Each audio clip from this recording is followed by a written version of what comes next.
casting director, who I know doesn't even acknowledge me. She just walks right by without saying a word. And then she says they want to put me on tape. And I'm like, excuse me, but you need special makeup for that, or you look green. And she says, well, you can either tape or not. Like, it's all some pointless exercise. And I just can't take it anymore, Jacob. I'm so tired, and it's so pathetic. Map to the Stars is a wild ride. Please don't tell me actresses are this crazy. I don't think so. I mean, you know, I think that, I mean, she's so childlike in a sense. You know, she's got such a bottomless well of need, you know, that in a sense it's like she's almost not socialized. It's like dealing with a 7-year-old or something. But that to me was fascinating, to get to play someone who was so extreme. Her mother, of course, was Clarice Taggart, the wonderful actress who died tragically in a fire.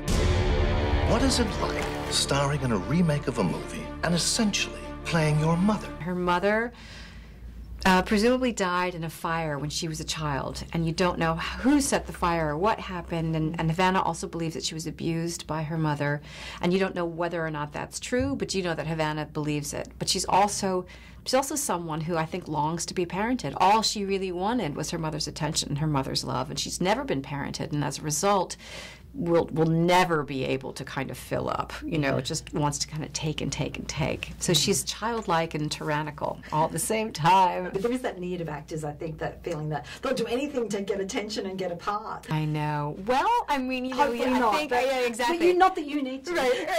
But I think that it does, definitely our industry attracts some fragile personalities, I'd say. Yeah. You know, and people do have a problem, I think, with conflating the idea of like what is external validation worth versus internal validation. What's going to make you feel better? And people tend to get confused, you know. Yeah. And I guess it also touches on, you know, actresses, you know, being upstaged by younger actresses. Right. But yeah. I don't know. I mean, everyone talks about that. But I mean, everyone's getting great roles now. I mean, do you feel? I think so too. I actually feel like it's more a point of dialogue, just because it has been, you know. But that's not how I feel necessarily. I mean, I'm always interested when there's a woman in a central role, no matter what her age is. You know, I just like to see that. I think that's what we all. I think we want to see more female stories, and more female stories starring young women, middle-aged women, old women, whatever. Where'd you come in from? Jupiter. Now you hit Tinseltown. What are you gonna do? This isn't a very glamorous job. I would be the most loyal, most competent, most grateful personal assistant you've ever had. Australian actress Mia Wasikowska's in this. Oh, she's so great. Tell me about working with her. And well, she's kind of crazy in this. I know. Well, first of all, I know Mia for a long time. She was in Kids Are All Right with me, and I was so struck by her talent when I worked with her then. And she's somebody who's talk about somebody who's modest. She's incredibly modest and very, very quiet and not at all flashy or showy. And she brings such incredible detail to everything she does. And I loved her vocal choice in this. I loved her physical choices. I really believed her as a kind of person who would be in this kind of situation. You sort of believed both sides of her. That was what was interesting. You saw kind of the little girl, and then you saw the disturbed personality simultaneously. I think she's extraordinary. Yeah. You were with this project for a long time, right? Yes. You? David first approached me with it about 5 years ago and said, would you be interested in doing this? And I was like, oh, are you kidding? I love it. I absolutely love it. And then I was really disappointed when they weren't able to find the financing. You know, I thought, well, there goes that. That would have been great.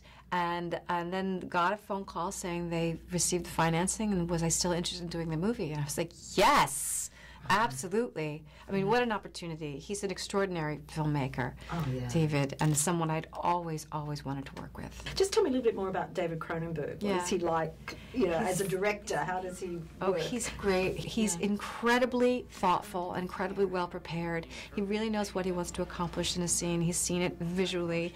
And if you have any questions about the material or about what's going to happen, he has a ready answer. He's thought about absolutely everything. But I thought when I met him that I was going to be meeting like a true eccentric. You know, that his films have been so unusual that he must be a very unusual person himself. And instead I met this really kind of jocular, fun, easy, delightful man with a great family life, and he's just, you know, with a great sense of humor, too.